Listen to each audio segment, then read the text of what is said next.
நாம் இந்த ஆராதனையில் தேவ பயத்தோடும் மிகுந்த பயபக்தியோடும் கலந்து கொள்ளுவோம். தேவனே, எங்கள் மீது உமது கருணையும் இரக்கமும் பொழிந்து எங்களுக்கு உதவி செய்வீராக. பரிசுத்த அருட்கொடை பரிசுத்த மக்களுக்கு நேராக உள்ளது.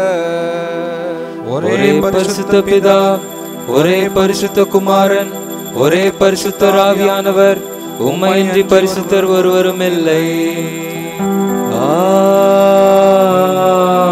ஆமென். பிதா குமாரன் பரிசுத்த ஆவியானவருக்கு மகிமை உண்டாவதாக. இப்போதும் எப்போதும் யுக யுகமாய் அவர் ஒன்றாயிருக்கிறார்.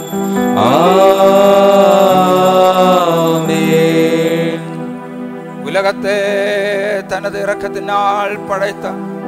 ஒருவராகிய பரிசுத்த பிதாவானவர் நம்முடன் இருக்கிறார். ஆமென். தனது வலிய பாடு மரணத்தினால் உலகத்தை மீட்டெடுத்த ஒரே பரிசுத்த குமாரன் நம்முடன் இருக்கிறார். ஆமென். இருக்கிறதும் இருக்க போறதுமான எல்லாவற்றையும் பரிபூர்ணமாக்கிறவரும் நிறைவேற்றுவதுமான ஜீவனும் பரிசுத்தமுள்ளவரே ஆவியானவர் நம்மோடு கூட இருக்கிறார். தேவனுடைய திருநாமம் ஆதியிலும் இப்பொழுதும் எப்பொழுதும் சதா காலமும் மகிமைப்பட்டிருப்பதாக.